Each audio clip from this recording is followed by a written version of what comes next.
2020년 2월 28일, 이번 주 미국 주식시장 전망을 시작하겠습니다.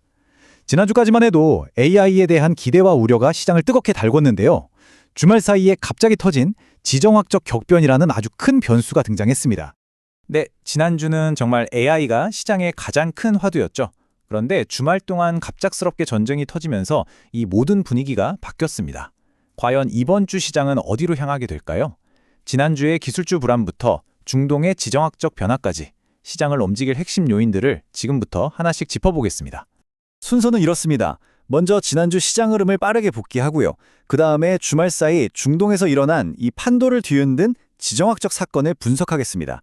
그리고 이 두 가지를 바탕으로 전쟁이 시작의 최대 변수로 떠오른 이번 주, 우리가 주목해야 할 경제지표와 전망을 요약해드리겠습니다. 사실 주말에 이런 큰일이 터지기 전까지만 해도 시장의 관심은 딱 두 가지에 쏠려 있었습니다. 하나는 예상보다 높게 나오면서 좀처럼 잡히지 않는 인플레이션이었고요. 다른 하나는 엄청난 기대를 모으고 있지만 그 수익성은 아직 불확실한 AI였죠. 지난주를 요약하자면 한마디로 경제적 불확실성이 시장을 지배했다고 볼 수 있습니다. 예상보다 뜨거웠던 생산자 물가지수는 인플레이션 우려를 다시 키웠고요.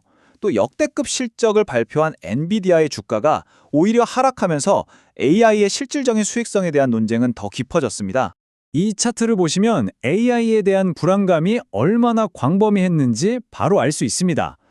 특히 AI가 기존 소프트웨어나 사이버 보안 모델을 대체할 수 있다는 우려가 퍼지면서 관련 섹터 전반에 걸쳐서 좋은 기업, 나쁜 기업 가리지 않고 무차별적인 매도세가 나타났습니다. 그런데 말이죠. 금요일장이 마감된 후에 모든 상황이 그야말로 180도 바뀌었습니다. 시장의 모든 논리를 그냥 한 번에 뒤덮어버리는 엄청난 사건이 터진 거죠.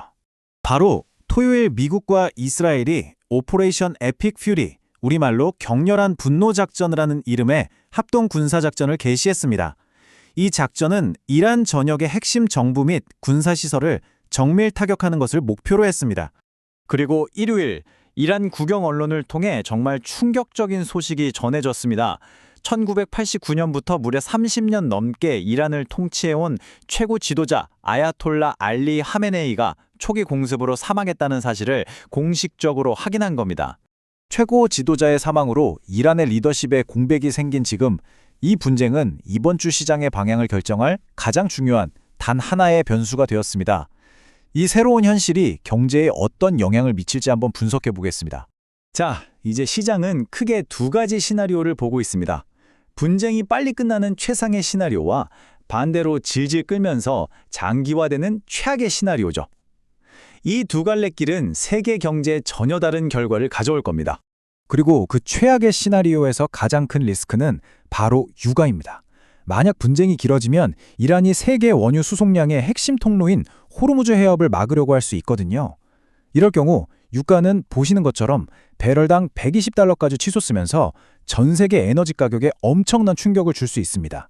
그래서 단기적으로는 당장 원유 가격이 크게 움직일 거고요. 투자자들은 금이나 미 국채 같은 안전자산으로 몰리겠죠. 글로벌 해운 비용도 올라갈 가능성이 높습니다. 여기서 흥미로운 점은 비트코인의 반응인데요. 전쟁 소식에 잠시 급락했다가 조기 종결 기대감으로 빠르게 회복했거든요. 이건 투자자들이 이 분쟁이 얼마나 길어질지에 대해 얼마나 민감하게 반응하는지를 보여주는 대목입니다. 자, 이렇게 이란과의 분쟁은 이제 이번 주 시장의 주요 이슈가 될 예정이었던 기존의 경주 이벤트들을 완전히 새로운 시각으로 보게 만듭니다. 모건 스탠리 TMT 컨퍼런스나 브로드컴 실적 발표, 그리고 고용 보고서 같은 예정된 주요 이벤트들은 그대로 진행되겠죠. 하지만 시장이 이 지표들을 해석하는 렌즈는 이 지정학적 리스크라는 새로운 필터 때문에 근본적으로 달라질 수밖에 없습니다. 특히 수요일에 발표될 반도체 기업 브로드컴의 실적이 아주 중요합니다. AI 투자 심리를 가늠해 볼 수 있는 중요한 시험대가 될 텐데요. 거대 클라우드 기업, 즉 하이퍼스케일러들이 이런 지정학적 불안 속에서도 AI 인프라 투자를 계획대로 하고 있는지 그들의 수요를 통해 확인할 수 있기 때문이죠. 여기에 월러연준 이사는 최근에 이런 말을 했습니다. 다가오는 고용 보고서는 3월 금리 결정을 위한 동전 던지기와 같다고요. 데이터가 어떻게 나올지 정말 불확실하다는 거죠. 만약 고용이 예상보다 너무 강하게 나온다면 연준이 금리 인하를 망설일 수 있다는 뜻이기도 합니다. 결국 이번 주의 핵심 질문은 이겁니다. 전쟁 때문에 유가가 급등하는 상황인데 만약 고용보고서까지 강하게 나온다면 연준은 과연 어떤 선택을 할까요? 경기를 생각해서 금리를 내려야 할지 아니면 인플레이션을 잡기 위해 긴축을 유지해야 할지 정말 어려운 딜레마에 빠지게 될 겁니다. 자, 그럼 이 복잡한 상황 속에서 이번 주 우리가 꼭 주목해야 할 핵심 사항들을 마지막으로 정리해 보겠습니다. 간단히 말해서 이번 주는 이란 분쟁이 어떻게 진행되느냐가 다른 모든 경제 뉴스를 압도할 겁니다. 전쟁이 단기에 끝날지 길어질지가 시장의 전체적인 분위기를 결정할 것이기 때문에 유가 변동성과 관련 뉴스에 계속해서 집중하면서 신중하게 대응할 필요가 있겠습니다. 오늘 저희 분석이 도움이 되셨다면 좋아요와 구독을 부탁드립니다.